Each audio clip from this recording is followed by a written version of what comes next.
Welcome to the Essentially You podcast. Dr. Kristen Allott, how are you doing today? I'm doing great. Thanks for asking. It's nice and warm here, which makes me happy. Great.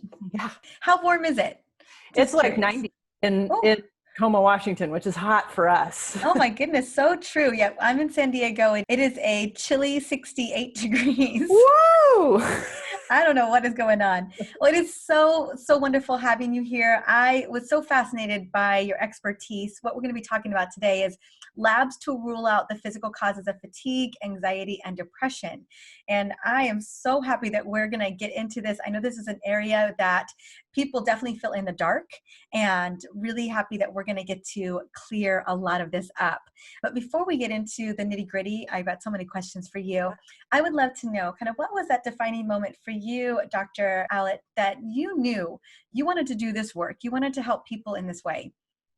Well, so right out of college, I got a job in working with kids in psychiatric crisis. And I was a biology major and a religious studies minor. And the religious studies minor was just, I was fascinated in people. And that was a way of like understanding people's choices. I was not a psychology major. And they handed me the DSM and said, learn this book. And because this is a medical manual for mental health. And I read it and I was like, one, this is not a medical manual. There is zero physiology in this book. And two, I qualify for most of it. So, Personally. And you should look closely at oppositional defiance.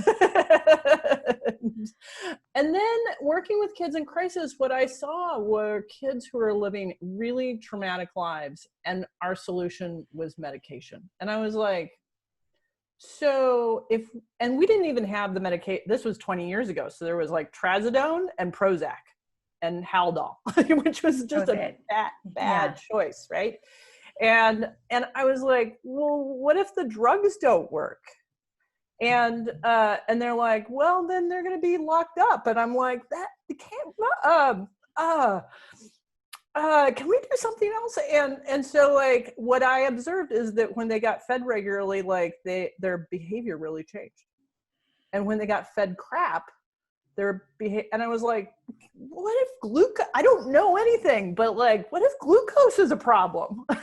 Yeah. And so when I got into practice, again, like drugs were the solution. I'm like, I don't think everybody's suffering from a Prozac deficiency or an SSRI deficiency. There must be physiology that connects mental health to well-being. And so I just got really curious about it. I'm very grateful to the patients who taught me a lot, because that wasn't even what was in my training.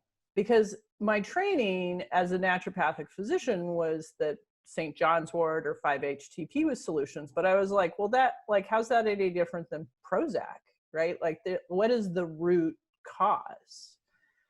And so that's kind of how I got on that path. And Wow. I love that. I mean, you saw a red flag. Right. It just wasn't making sense. It wasn't computing. And you were looking at the long-term repercussions of what was happening, even short-term of what was happening, and was like, there's got to be a different way that we approach this. Yeah. So let me try.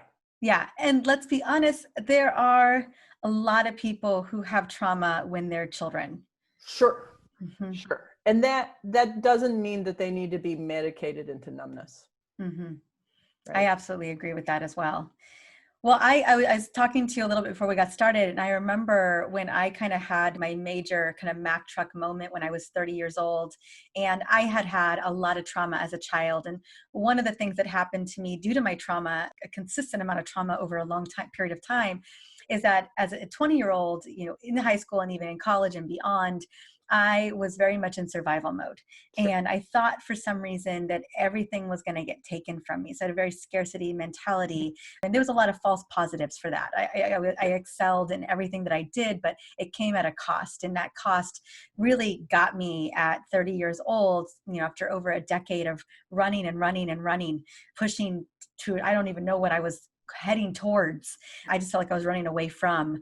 and ended up getting severe chronic fatigue. And I remember going to this practitioner, this hormone specialist, and I told you she had given me her prescription or solutions to this chronic fatigue issue was Xanax and birth control. Right. And I remember walking out of that office feeling so lost and feeling very discouraged and thinking to myself, like, I know that there's another reason for this. And it was a compounded reason, but, talk to me about differentiating fatigue, anxiety, and depression, because so often I think doctors and a lot of us are seeing them as the same. Definitely my doctor was clearly seeing it as the same for me. Right. When I was trying to figure this out, in my living room, I had a stack of neurophysiology books. I had a stack of physiology books, and I had the DSM way over in the corner because I didn't like it very much. And for anxiety, irritation, and agitation, I see hypoglycemia being one of the biggest drivers. And I know that you talk all the time about glucose control in your podcast, and you do a great job of promoting protein and small frequent meals. And I've heard that. But I see that really regularly in my office, is that people are not, particularly people with histories of trauma, their limbic system is very sensitive to adrenaline. And every time you go more than 3 or 4 hours without eating, you're going to have adrenaline bleed into your system.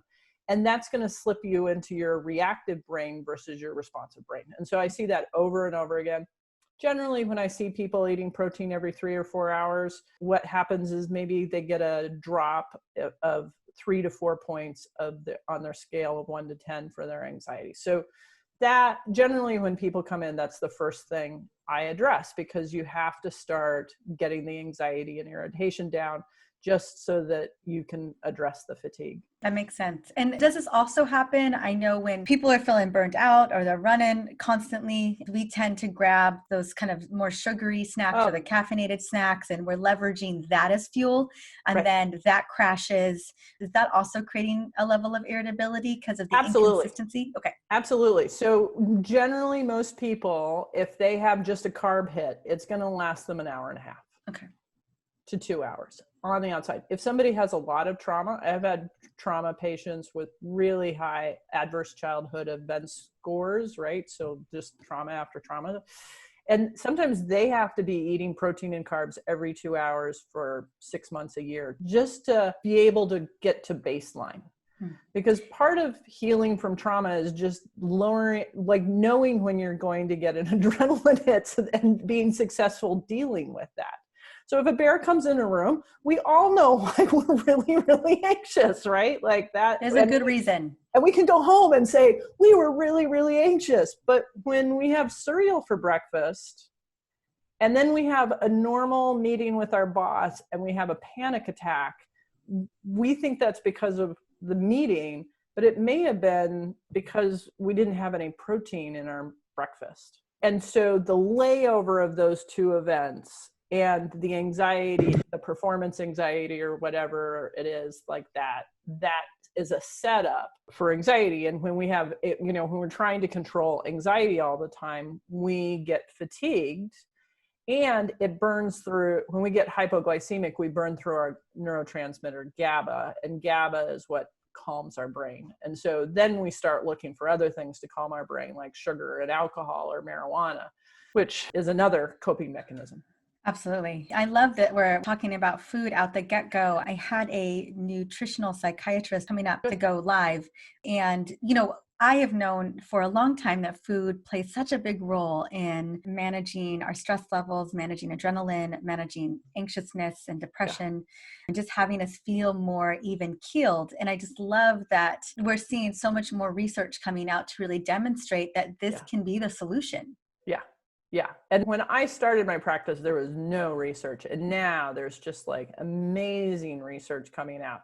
I still wish they would do a little more research on glucose control, but they are seeing the value of whole foods and real foods. And Felice Jacka, if people are interested, is one of the researchers to go and look up. She's pretty fabulous.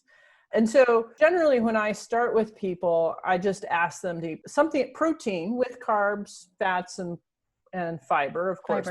But a lot of people that I work with are in recovery for addictions. And so taking something else out of their diet is, they have a thing that they're trying to keep out. And so I generally just add stuff, and then the bad stuff sort of falls off the table when it's time to. And so I just get people eating protein, and at least a minimum of 65 grams of protein divided over the course of the day, which, as you know, is a pretty low level of protein. But that usually stabilizes the anxiety piece to a degree. And then we can look at how much the fatigue has cleared up. Now, separating fatigue from depression, I don't think can be adequately done without labs. Okay.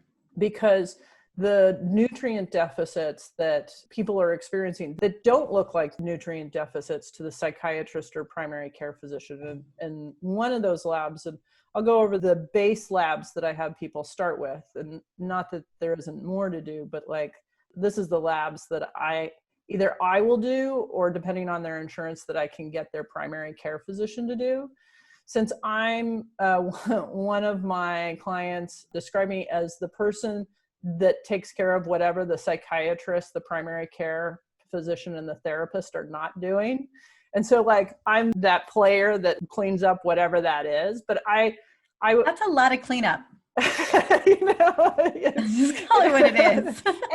and it depends on the patient, right? Some people have awesome physicians and awesome prescribers, and some people, have minimalists who are doing real minimalists. And so like, I'm just trying to catch what they haven't caught. And so my experience working with kids in crisis, I like working in teams. So I'm not doing initially a lot of creative labs that people aren't familiar with, physicians aren't familiar with, because I want them participating in as a group for the benefit of the patient. And you're specifically looking at those deficiencies that could deficiencies, be, right. Which we can get from a lot of typical labs, not digging deep into deep hormone labs, or, looking at C-reactive proteins. Like we're looking at really deficiencies that can be seen on a lot of standard labs. And I do think that, and I liked how you were talking about, like, there's optimal levels in labs. And I tell my patients, I overinterpret labs. I want you to be an A student with your physiology, not a C student. Because if you fall off the edge of a spectrum for labs, then you're a C student. And there's some labs that's appropriate with, but it's nice to kind of be in the middle range. And I think as a patient, I would like A+ physiology. Right. As a patient, I don't, my doctor's interpreting my labs and they're just like, that's good. I'm like, what can we do? How can we measure this so we can get me in that Goldilocks sweet state? Because you're right. It doesn't take a lot. You'll say you're at C level, still deemed normal. What happens if you tip the scale? Right. Which happens all the time. And, 100 years ago, 200 years ago, like, our well-being was determined by our physical health. Yes. And now we are totally dependent upon our brain. And what our brain needs versus what our body needs, I think our brain is much more sensitive. And when we lived 100 years ago or 500 years ago, like, if we didn't have the physical capacity to get up and go do something, then we were eaten or killed, and when we started studying labs, we were looking at people who were very physically fit, who were eating mostly whole foods. And now we're living in almost a completely virtual world. Mm-hmm. Right. And what our brain needs to process not only fuel, but nutrient needs in order to make neurotransmitters and deal with the complexity and the rapid change that we're experiencing, I think is fundamentally different than good enough. I would agree with that. And so that's part of how I really want people to look at labs. And some of this is my clinical experience. And as we go through it, there's a few labs that I'm like, no, the research is there. They're just not using their own research, which is annoying. Yes, that's true. Yeah. So should I describe the panel that I think people should ask? Absolutely. You Okay. know, this is such a perfect podcast for you because everyone's listening. You know, we talk about labs a lot in these episodes and we're listing off. I know that Yeah. my audience will definitely know, and things start to just click, right? We start Yeah. to hear the same thing over again and we start to know like, okay, that is important for me. So yes, Yeah. please. Okay. So I'm just going to run through the list. I'm just going to name them and then I'll come back to the top and give a little primer on each lab and how I Perfect. think about that. And I know many of these your listeners are familiar with. So a CBC, complete blood count, comprehensive metabolic panel, lipid panel, TSH, thyroid secreting hormone, ferritin, which is an iron marker, hemoglobin A1C, CRP, C-reactive protein, homocysteine or B vitamin markers, and vitamin D. These labs, everybody should be able to get their primary care physician to do. I agree. It's not asking a lot. And once you get it, then they may say, yeah, everything's okay, but you can go in and do your own detailing, or you can connect with a functional medicine physician who can help you be curious. But from a mental health point of view, in terms of differentiating anxiety and fatigue and depression, these are some of the things that I look at for each of those labs. So with the CBC, I'm just looking at the red blood cell indices, and I don't want them hanging off at the low end of the spectrum. Do I have specific numbers that I look for? No, I'm not that specific because I want to look at the constellation of a picture. Because what I found is historically, depending on how much somebody exercises, if they have recently been at altitude or not, like those numbers can fluctuate quite a bit. And so I'm just looking to see, like, are they bumping off to the edge of the spectrum with any of them? Then the comprehensive metabolic panel, this has a whole bunch of indices in it. The two things that I'm looking really closely at, the one that's unique that I think everybody can look at is total protein. Mm-hmm. So total protein, and this is my clinical experience, I like that to be between 6.7 and 7.2. So the interpretation of that is if it's not above 6.7, then you're either not eating enough protein or you're not absorbing enough protein. At 7.2 or above, I have never seen somebody get that high unless they're screaming anxious or overtly anorexic. So let's think about that for a minute. Like, why would protein be so high in somebody who has a disease process that makes it hard for them to eat? It's because they're catabolic. And when we get catabolic, we break down our protein mass and we get this really high total protein number. And so when people have gone to the hospital thinking they're having a heart attack and they actually had a panic attack, I can get those labs, I'm like, wow, you were screaming anxious because your protein levels were so high. I have had weightlifting men who, like, you know, eat small cows and are every day and like knocking into, and they'll get up to the 7.2 range, but they, like, I don't ever see them get much higher than that. Now that's my experience base. That I'm not saying it's not possible. It's just the people who have presented. The other lab that's in a comprehensive metabolic panel is liver enzymes, AST and ALT. People who are not drinking more than about 5 normal servings a week, their ratio of liver enzymes is in the low 20s, and it's around 1-to-1 ratio. And so it becomes pretty easy for me to look at those liver enzymes. Now, if they're on a lot of meds or they're around a lot of solvents, that will throw that off. Like, you have to know what's going on. But sometimes I see people's liver enzymes really low, and I don't think that's healthy either, because those are the people who can't, well, we don't do, because this is COVID, they don't go into department stores and like perfumes, but people who are really sensitive to scents often have these really low liver enzymes values, which then cues me that, like, are they not getting enough protein? Are they deficient in B vitamins? Are they deficient? Yeah. What's going on with the detoxification processes? Right. Like, yeah. what's happening there? Because sometimes people are like, more is better. And so they're like, I want really low liver enzymes. And I'm like, no, you actually want a really robust liver. And I like that in the low 20s range. So thyroid, there's a lot you can do with thyroid. I initially start with just a TSH, partly because this is actually a pretty big blood draw and I don't want to draw people dry. Right. And so I just want a quick look to see if thyroid's in the same value. Sometimes I'll go and do the antibody test and the full panels later on, if we don't figure out the fatigue, where I'm actively looking for autoimmune disease and stuff like that. But I want that, between 1.5 and 2.5, kind of nice and low range. It is shocking to me how primary care physicians are like, well, it's 5. 4. 4 or 5. 4 is great. I'm like, no, like that's going to make you feel depressed. Yes. Right.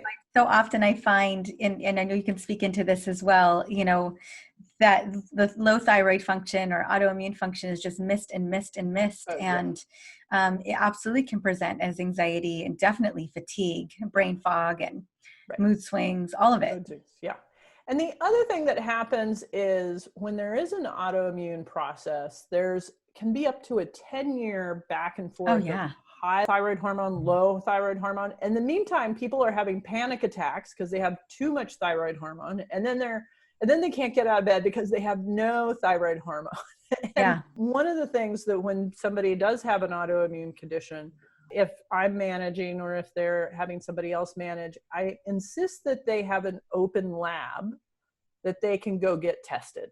So if they think that their thyroid is off, they can just go get tested. And my mom's endocrinologist actually taught me this because she did that. And she learned that when her thyroid was off by 1/10 of a point and she could get it adjusted for that.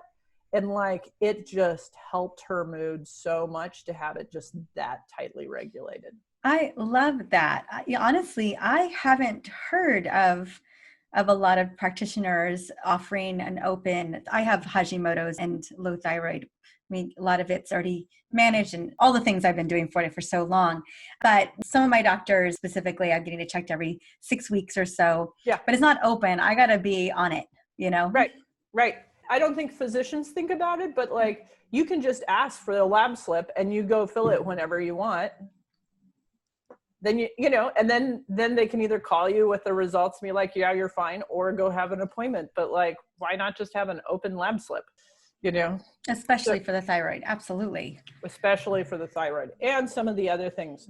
So ferritin is the next marker. And this is the one that, like, if I had one lab that people with mental health, particularly women who are presenting with mental health and fatigue, this is the one lab, because so many physicians look at the CBC and they're like, you're fine. And they don't follow up with the ferritin. And there are multiple studies that show that if ferritin is below 50, women are fatigued. There is this incredible study done out of Switzerland where they took 1,000 women who had already been diagnosed with iron deficiency and then went and got their health history and interviewed them on how they got that diagnosis.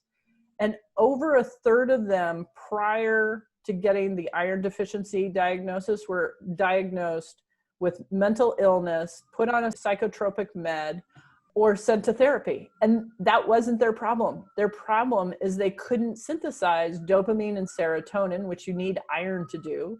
Plus iron's used in 1 billion other reactions in the body. And our brain actually needs a lot of iron to make myelin sheaths and neurotransmitters and connect and all sorts of things. And it was just too low. And when that was corrected, they felt great. This is such a big lab that is often, like you said, overlooked. Just totally overlooked. And so I like it to be about 80. So just because it's 50, some people are like, well, it's 50. And I'm like, yeah, at 50, you're fatigued. Yeah. How are you feeling? I've seen women come in who are not anemic by the CBC, and they're at like 10 or 15 and a ferritin, which I'm just like, oh my God. Like, and when we correct that, they feel a lot better. I have a lot more to say about that. And if we have time, I might come back to that, but I want to get through the other labs. I know I was going to ask you, yeah, but women are wondering, this is something I see all the time. How should I be bumping up my iron? What are the things that I should be looking Yeah. out for? Yeah. So let's come back to that if we have Mhm. time, because there's a lot in that. So hemoglobin A1C is a great, everybody should be having that done. What I see, so if somebody is doing a keto diet or intermittent fasting or like a specialized diet, their A1C is going to get low in the, 5.1, 5.2 range. Often, it depends on if there's a history of trauma. Often women who have a history of trauma can't tolerate being on a keto diet or an intermittent fasting diet because Yes. slipping in and out of ketosis is really hard. It's a stressor. It's a stressor, and there's a lot of adrenaline in the system. And basically, trauma gets reemerged every time you get an adrenaline hit. And so it's like, and you may not do it, but you have to spend the energy. I kind of think of trauma as like a messy basement, and like everything out of the basement wants to come up into the living room. You're like, no, right? And It's a great analogy. you're like, no, stay in the basement.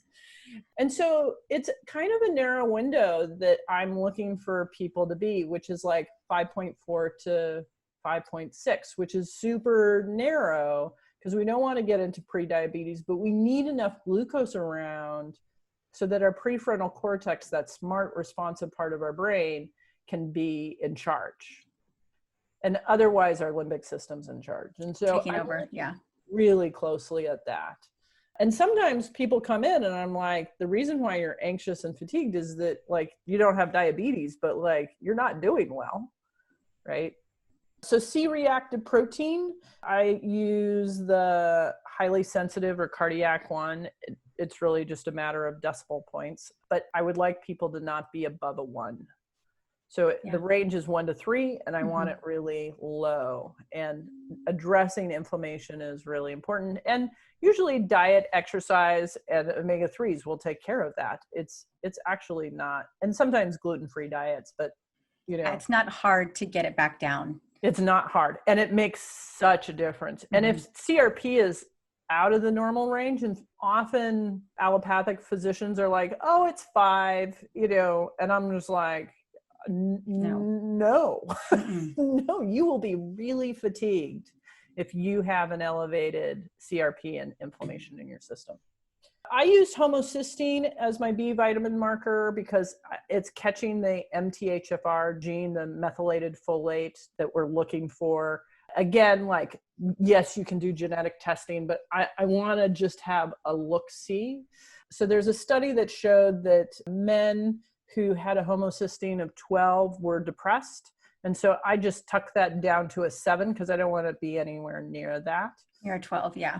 And so if that it is above a 7, really, it means that you need to be on a multivitamin with all the B vitamins, but a methylated folate and maybe a methylated B12. And, and I kind of keep it simple that way. Yeah, I agree. I think we all should. I mean, again, not a lot of people have run their genetics, don't know what type of mutations that they're working with. And so I just think it's safe to be on a methylated or activated B vitamin. For women in particular, it's very rare that I find that women are not deficient in at least 1 or 2 B vitamins. Right. And the problem with just taking one B vitamin, like B12 often is commonly just taken, is that you will drive down B6 or folate. And so, it's kind of like an orchestra. You got to have all of them in the mix. And so you can do one for a while, like 6 months with that to treat something specific, but doing it continuously will really set you up for other deficits. And then vitamin D, because we're not in the sun or we're trying to not get cancer. Like there it is. We're definitely not in the sun right now.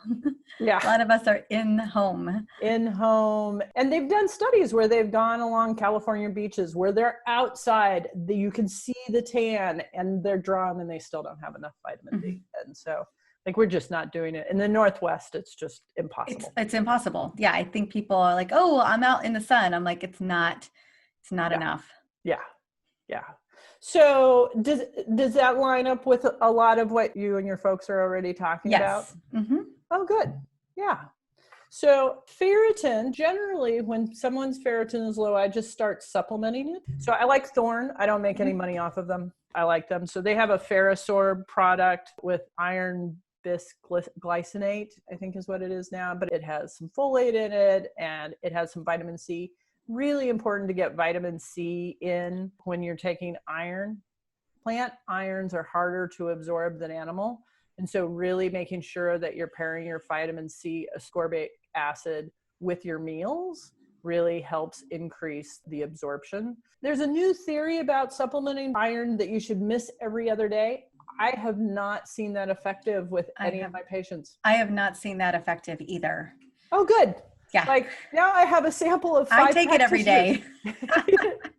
It's to me, the theory is like playing the stock market. And like what I learned about the stock market is you just invest in a regular fashion and you don't pull out, or you don't. And it's kind of the same thing. Like don't play the high and low, just make iron available. And your body will absorb it when it needs to absorb it. Like I always try not to be smarter than God or evolution because I'm just not going to do it. So getting iron in, certainly getting the meats in helps, and making sure there's some acid with your meal because none of us are slowing down enough. That could be some lemon juice or some vinegar.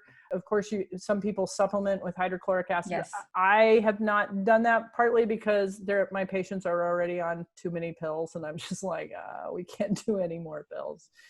And I always am trying to move back towards food, right? And so seeing if that helps. The next step, if they do that, and it's slow. Yes, to make that really clear, this is a process. It's slow. So like, it's certainly going to be 6 months before really worth looking again.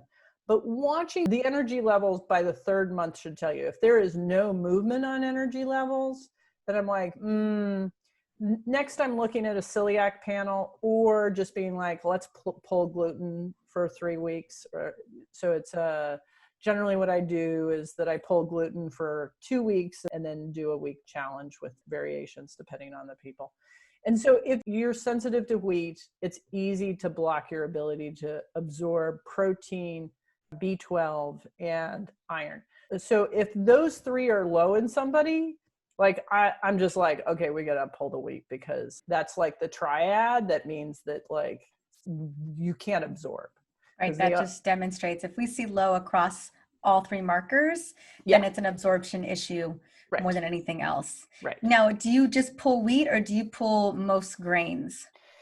So I mostly just pull wheat. Okay. So again, my population, they're younger.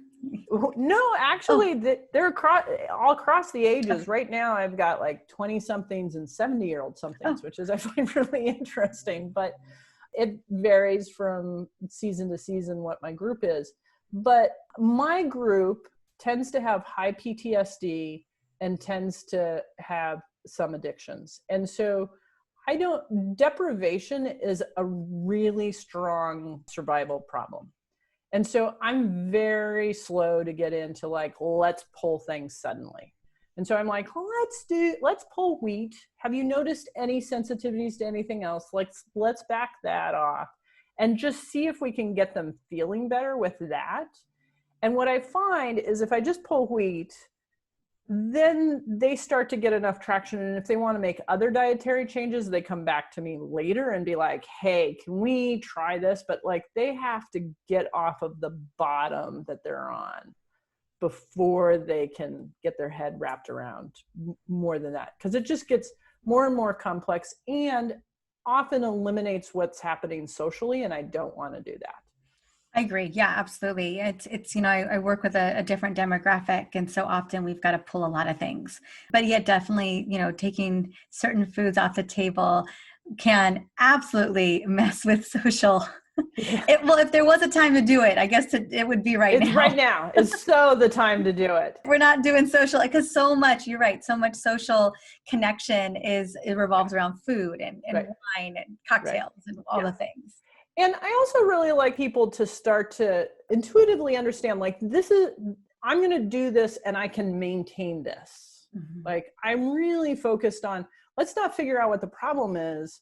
Let's figure out what you can do right now and maintain. And so sometimes people, given my specialty, think I do a lot of food antigen panels to just see. And it just depressed people because they were either allergic to everything, right? And then the perfectionist starts talking to them that they need to, eat just Brussels sprouts and lamb and rice. And like, that's not helpful. Like, I want them to intuitively figure out how they feel That's better. my dinner tonight. Oh, I'm so sorry. I think that's so funny. But yes, it's not for everybody. It's not for everybody. Right. And if you can do it, great. And you feel great about that, awesome. But like, I really, I'm just explaining that, like, totally. Yeah. You look at that list and it can be very depressing and it can feel very discouraging. Very discouraging. Already dealing with trauma, as we're talking about, that does not make for a good mix. Yeah. Yeah. And so I'm always just like, let's see if we can get you off bottom, and then you're going to have the bandwidth to think about other things. And so we try those things. The other thing that has been really helpful around iron is IV. And I was going to suggest, I was going to ask you if that's something you recommend if you're not seeing changes. I refer out to that. I don't do that myself, but it makes a huge difference, and it gets people off of bottom much more quickly than supplementation. But there's a couple of caveats that's interesting about that. Is one, you always have to warn people that like your emotions are going to be a lot louder for a couple of months until you get used to it. Like, they'll have more energy and they'll be warmer and their hair will stop falling out, but their emotional reaction to things, rather than being like, is now like, and they're like, what was that? Because they just have more, right? So that's one thing that's interesting about that. But the other thing that's interesting about iron. Well, and it really speaks into how important these nutrients are. Right. Like how much they can shift when we have them in the system, like how much it can shift us emotionally, mentally, physically, all of it. So often we think that we don't always see that. Right. And that there's an adjustment phase. You actually have to adjust to feeling better, which nobody ever thinks about. Right? No, we don't. It's just going to be, we're just trying to get there. We don't think about that there may be some repercussions on that end. And so the other thing that's interesting about iron is I'll have them go do IV, but like it'll increase and then it'll fall back, and it'll increase and it'll fall back. And I think what happens is that if somebody's had a low iron status or a low anything status for a while, that's become homeostasis. And that's been sort of marked as like the high water mark. And so when we push it above there, your body's like, oh, well, we've got plenty, so we don't have to absorb anymore. And we don't have, and it'll fall back. And you kind of have to lean on that for 2 or 3 years before your body's like, wait, I think they want our iron at 80 rather than 15. And some women get really frustrated or feel like their body's betraying them because it's not holding. And I was like, no, it just learned a different pattern and we're trying to teach it a new pattern. So those are some of the things that I look at. And I appreciate those distinctions as well, as you're on the journey. So really kind of the highlights, number one, considering protein with meals more frequently throughout the day, looking at some of these important panels and nutrient deficiencies that we should keep our eyes on that could definitely signal that something, that there's inconsistencies or deficiencies. Anything else that we should be, in terms of food, we should consider adding in? Yeah. So, I really work with people to make sure so observing their energy levels and making sure that they have good energy throughout the day and then correcting for that. And so mostly what I'm curious about for people is like, do they have afternoon fatigue? And so afternoon fatigue usually correlates to not getting protein within an hour of waking. And then looking at where does their anxiety show up? And then maybe we do a lizard brain treat, sort of juice and nuts kind of thing, if they're starting to get anxious, and really building tools to understand what's happening in their body. 3 a.m. waking, which is a very common experience for women over 40. And it seems like even women in their 30s now with stress levels, I consider that a hypoglycemic event. And your blood glucose got low while you were sleeping because our brain's very busy. And so when we wake up and the brain's like, da da da, the committee's talking to you and it's like, oh my God, he should have said, and I should have said, and like it wants to problem solve, like getting some juice and nuts in, the juice so that the adrenaline gets cut off, and the protein so that you can make it to breakfast. And then the other place that people are not hungry in the morning, and that to me is an adrenaline event. And so again, I like using juice or some kind of, more refined sugar, but mainly because it gets in fast. Not a lot, quarter cup, but so it gets in fast is sort of the tools. And so I'm generally working on those tools, making sure that people get protein and then fiber and probiotic foods, getting in enough fat, with like avocados and nuts and all of those really, and olive oil, all those things that you talking about. Dark berries help acetylcholine in the brain. And so acetylcholine is the neurotransmitter that helps us imagine things in our head. And if you've ever painted a room and you had those volatile, like sometimes people are like, I can't think, I have brain fog, or nail polish will also do that. And I'm like, oh, go get some dark berries, as long as they're not sprayed. And they're like, oh, that really Definitely not sprayed. Definitely not sprayed.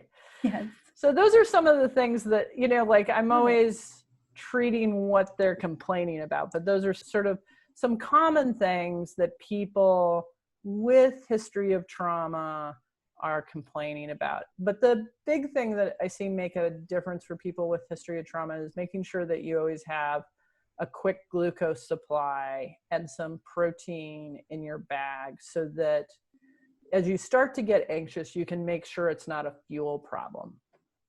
And that really helps people, particularly when you have to be at your best. And we don't necessarily want to feed ourselves when we're going into a high adrenaline event, because I think that's our natural tendency, but it's not helpful in this intellectual world that we live in. And it doesn't feel good. And there are definitely physical implications, longstanding over time, that we all want to be mindful of. I think that this is very doable. I think that there's so much of this interview that we can walk away from and be prepared for. Yes. Clearly the labs and getting the labs done, that's a little bit more of an extra step, but just being mindful of listening to our bodies, checking our energy levels, being more aware, and then kind of, and managing that with nutrition, the right nutrition, I think is, and you've made it so easy in terms of having those little snacks, having yourself prepared. Now, women, we always have our purses and stuff on us, so it's not hard to keep that stuff with us. Dr. Kristen Allott, I know that you also had a little bonus guide for us as well. Yes. So, tell me a little bit about this. Yeah. So I was raised by lawyers. And, and so one of the things that I have learned is the way you get your physician to do what you want is that you bring in documentation. You write it out. And you say, these are my physical symptoms. Do not say the word depressed or anxious, because then they're just going to put you on meds. But say, here's where I'm struggling. I'm having a hard time doing this. I'm having a hard time doing this. I'm fatigued. And we have a letter that you can use for your physician saying, here are my symptoms and here are the labs that I want. And then you go in and you just hand it to them.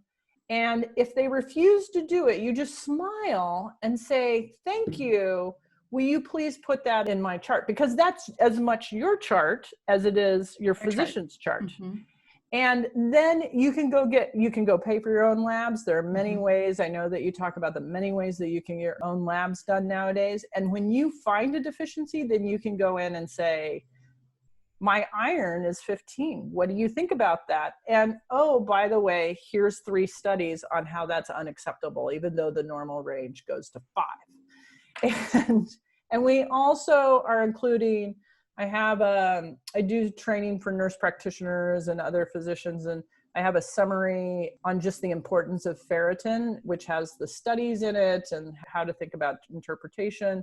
And, this is just for educational purposes, but I thought that your audience would really enjoy that, because I saw you had done something similar.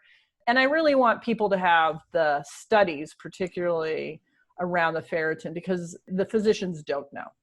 Agreed. And I think that's really important. You know, physicians are doing the best they can, but sometimes they just don't know.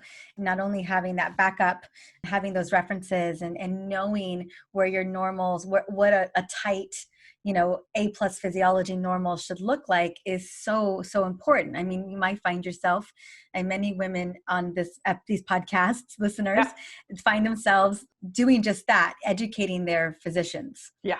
I definitely have educated my physicians on my thyroid labs. Yes. Those who they're not the ones managing my thyroid care, but they're like, oh, this. And I'm like, yeah, so here's the deal with that. Right. This is incredible. This is wonderful. Oh, good. Yeah. Well, thank you so much. It's been really fun discussing this. And again, my goal is to really help people have some other path to explore besides, oh, I'm depressed and anxious. Like, what do you do with that? Absolutely. Right. Not that therapy, I'm not against drugs or therapy. I'm pro a good life, which is what you are.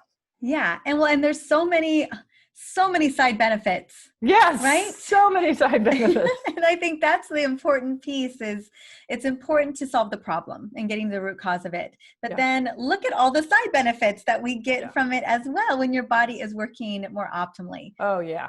Like, then you get to have the life that you want. Exactly. You get to realize your dreams. You get to feel good. You get to be happy. You get to have amazing relationships.